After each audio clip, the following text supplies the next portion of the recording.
हरे कृष्णा. प्रेक्षक हो, आपले गीता जीवनीमध्ये स्वागत आहे. भगवद्गीता जशी आहे तशी, अध्याय 4, श्लोक क्रमांक 23. गतसंगस्य मुक्तस्य ज्ञानावस्थित चेतसः यज्ञायाचरतः कर्म समग्रं प्रविलीयते. भाषांतर: जो मनुष्य प्राकृतिक गुणांपासून अनासक्त आहे आणि पूर्णपणे दिव्य ज्ञानामध्ये स्थित आहे, त्याचे कर्म पूर्णपणे दिव्यत्व प्राप्त करते. तर प्रेक्षक हो, भगवान श्रीकृष्ण 4थ्या अध्यायाच्या 19व्या श्लोकापासून भक्तांच्या विविध गुणांसोबत कर्माचे विज्ञान म्हणजे आपण कशा प्रकारे कर्म केले पाहिजे हे सांगत आहेत, की जेणेकरून आपण कर्म करूनही आपल्याला त्या कर्मांची फळे भोगावी लागणार नाहीत. तर भगवान श्रीकृष्ण भक्तांचा पुढील गुण सांगतात की भक्त प्रकृतीच्या 3 गुणांपासून अनासक्त असतात, म्हणजे मायेच्या प्रभावापासून मुक्त असतात. खरं तर सत्वगुण देखील बंधनाचे कारण आहे, परंतु तरीही तो लोकांना तमोगुण आणि रजोगुणाच्या वर उठवतो. सत्वगुण भक्तीसाठी सहाय्यक आहे. उदाहरणार्थ, रोज सकाळी लवकर उठून आंघोळ करणं, स्वच्छता ठेवणं, धुतलेली वस्त्र परिधान करणं ही काही भक्ती नव्हे, परंतु या गोष्टी भक्तीसाठी सहाय्यक आहेत. ज्याप्रमाणे कोणी ब्रह्ममुहूर्तावर उठत असेल तर ते सत्वगुणाचे लक्षण आहे, ते भक्तीसाठी सहाय्यक आहे. म्हणून सत्वगुणामध्ये स्थित राहणं आवश्यक आहे. प्रेक्षक हो, जे सत्वगुणी मनुष्य भगवंतांची आराधना करतात, त्यांच्या प्रती आसक्त होतात, ते प्रकृतीच्या 3 गुणांप्रती अनासक्त होऊन त्यावर उठून शुद्ध सत्वगुणामध्ये स्थित झालेले असतात. उदाहरणार्थ, प्रभुपादांनी इतक्या सर्व मंदिरांची निर्मिती केली, तेव्हा प्रत्येक वेळी पैशाची देवाणघेवाण होती. लोकांना भेटणं, प्रत्येक मंदिराची जागा, डिझाईन इत्यादी सर्व गोष्टी तपासणं, मंदिराची निर्मिती कशा प्रकारे झाली पाहिजे, कोणत्या गोष्टी लक्षात घेतल्या पाहिजे, मंदिराचं बाहेरून बांधकाम कसं झालं पाहिजे, मंदिराची आतून कशी डिझाईन असली पाहिजे, या आणि अशा अनेक गोष्टींबद्दल त्या उत्तमच व्हाव्यात याबद्दल प्रभुपादजी आसक्त होते. परंतु वैयक्तिक लाभासाठी नाही, तर त्यांचा त्यामागचा मूळ उद्देश होता भगवंतांच्या सेवेसाठी कार्य करणं. म्हणून त्यांना कर्माचे बंधन प्राप्त झाले नाही. आपल्यालाही असंच कर्म करायचं आहे. प्रेक्षक हो, आपण आजूबाजूला बघतो की ज्या कार्यांमध्ये आपल्याला आसक्ती असते ती कार्ये आपण तत्काळ करतो, परंतु ज्या कार्यांबद्दल आपल्याला आसक्ती नसते ती कार्य आपण करू इच्छित नाही. या दोन्हींपासून मुक्त होऊन आपण भगवंतांच्या प्रसन्नतेसाठी कर्म करण्याबाबत आसक्त असलं पाहिजे. भक्त सर्व आसक्तीपासून मुक्त होऊन भगवंतांसाठी कार्य करतात. भक्तांचा पुढील गुण म्हणजे भक्त प्रत्येक वेळी दिव्य ज्ञानामध्ये स्थित असतात. आध्यात्मिक ज्ञानामुळे त्यांचा विवेक प्रगत झालेला असतो, त्यामुळे त्यांच्यामध्ये शुद्धता आलेली असते. त्यांची चेतना ज्ञानयुक्त असते. श्रीकृष्णाशी संबंधित आपल्या स्वरूपस्थितीचे त्यांना ज्ञान असल्यामुळे ते मुक्त असतात आणि म्हणून त्यांचे मन कृष्ण भावनेपासून कधीही विचलित होऊ शकत नाही. ज्याच्याकडे ज्ञान असते तो कधीही विचलित होत नाही.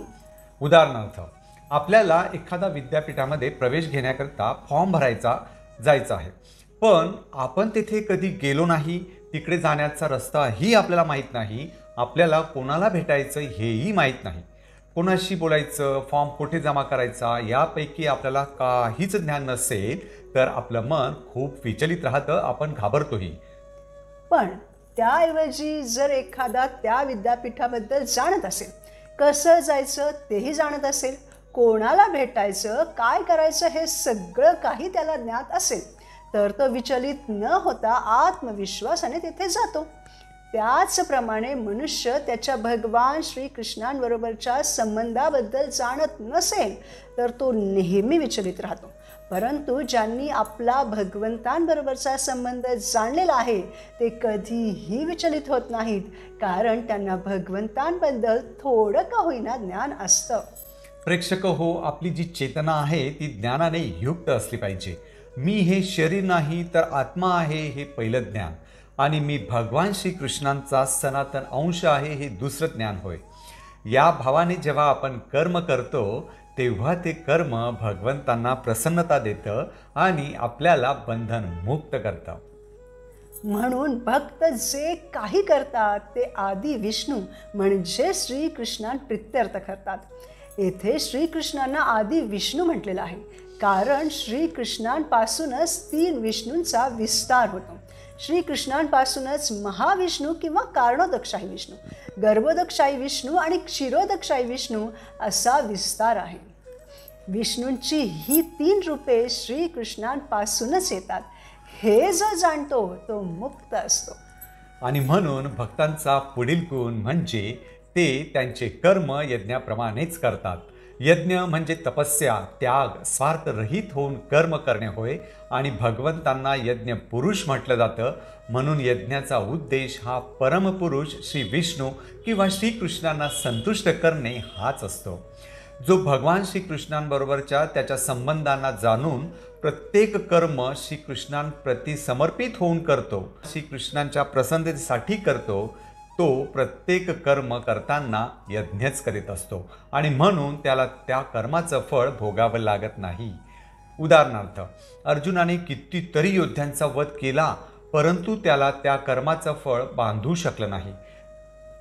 तसेच भीष्म पितामह जेथे दुर्योधन युद्ध करत होता त्याच सेनेच्या बाजूने म्हणजे अधर्माच्या बाजूने जरी उभे होते, ज्याप्रमाणे दुर्योधन पांडवांना म्हणजे भगवंतांच्या भक्तांना क्लेश पोहोचत होता, त्याचप्रमाणे भीष्मही त्याच पक्षाकडून लढून भगवंतांच्या भक्तांवर खूप सारे बाण सोडून जरी त्यांना क्लेश देत होते, त्यांना कितीतरी वेळा जखमीही करीत होते, तरीही त्यांचे हे कर्म भगवंतांना प्रसन्नच करीत होते. कारण भगवान श्रीकृष्णांची आज्ञा त्यांनी पाळली होती. यातून भगवान श्रीकृष्णांना आपल्याला हे शिकवायचं होतं की कोणीही, मग तो कितीही महात्मा असला, महाजन असला, तरीही जर तो अधर्माच्या बाजूने लढत असेल तर त्याचा शेवट निश्चित आहे. प्रेक्षक हो, एखाद्या मनुष्याला जर तुरुंगात डांबलं तर तो तेथे आनंदी राहू शकत नाही. त्याचप्रमाणे आपणही बंधनात आनंदी राहू शकत नाही. म्हणून जेव्हा आपण भगवंत प्रसन्न होतील म्हणून यज्ञाप्रमाणे, तपस्येप्रमाणे आपली कर्मे करतो, तेव्हा आपण केलेल्या कर्मांच्या बंधनांपासून मुक्त होतो, आनंदी होतो. अशा प्रकारे भक्त नेहमी भगवान श्रीकृष्णांनी भगवद्गीता भागवतामध्ये जे उपदेश दिलेले आहेत त्यामध्ये स्थित राहतात. म्हणून भक्तांचा पुढील गुण म्हणजे भक्तांची सर्व कर्मे दिव्यत्व प्राप्त करतात. ते कोणत्याही प्रकारच्या कर्मबंधनात अडकत नाहीत. म्हणजे भक्त प्रकृतीच्या 3 गुणांच्या अधीन नसल्यामुळे शुद्ध सत्वगुणामध्ये स्थित असतात. त्यांच्यामध्ये आध्यात्मिक ज्ञान घेतल्यामुळे विवेक आलेला असतो. त्यामुळे ते स्वार्थरहित होऊन कर्म करतात आणि त्यामुळे ते सर्व श्रेष्ठ कर्म घडते, ज्यामुळे भगवंत प्रसन्न होतात. हे जाणल्याने मग त्याची तशीच इच्छा होते जशी भगवंतांची इच्छा असते. म्हणजे भगवंतांची आणि भक्तांची इच्छा एकच होते. उदाहरणार्थ, नारद मुनी ते शुद्ध सत्वगुणामध्ये स्थित आहेत. त्यांना त्यांच्या आणि भगवंतांच्या संबंधांबद्दल ज्ञान असल्यामुळे ते स्वार्थरहित होऊन दिसेल त्याला भगवत भक्तीबद्दल प्रचार करतात, जे सर्वश्रेष्ठ कर्म आहे. ज्यामुळे नारद मुनी ज्यांना ज्यांना भगवत भक्तीचा प्रचार करतात ते भगवंतांचे श्रेष्ठ भक्त बनतात, ज्यामुळे भगवंत त्यांच्यावर प्रसन्न होतात. आणि हे जाणल्यामुळे नारद मुनी आणखी प्रचार करतात, जी भगवंतांचीच इच्छा आहे. म्हणजे भक्त आणि भगवंत यांची इच्छा एकच होते आणि म्हणून अशा भक्तांची प्रत्येक कर्मे दिव्यत्व प्राप्त करतात. त्यामुळे कर्मफळांचे भौतिक परिणाम त्यांना भोगावे लागत नाहीत. हे कर्माचे विज्ञान आहे, ज्याच्या पालनाने भगवत प्राप्ती होते. म्हणून प्रेक्षक हो, जीवनात आनंदी राहण्यासाठी आपण शुद्ध सत्वगुणामध्ये स्थित होऊन सर्व प्राकृतिक गुणांच्या दोषांपासून मुक्त झालं पाहिजे आणि कृष्ण भावना भावित होऊन पूर्ण ज्ञान घेऊन दिव्यत्व प्राप्त केलं पाहिजे. पुढील भागात आपण भगवद्गीतेच्या 4थ्या अध्यायातील पुढील श्लोकांवर मनन करू. प्रत्येक कर्म यज्ञ रूपाने श्रीकृष्णांना अर्पण करूयात. कर्मांच्या भौतिक परिणामांपासून मुक्त होऊयात. धन्यवाद. हरे कृष्णा.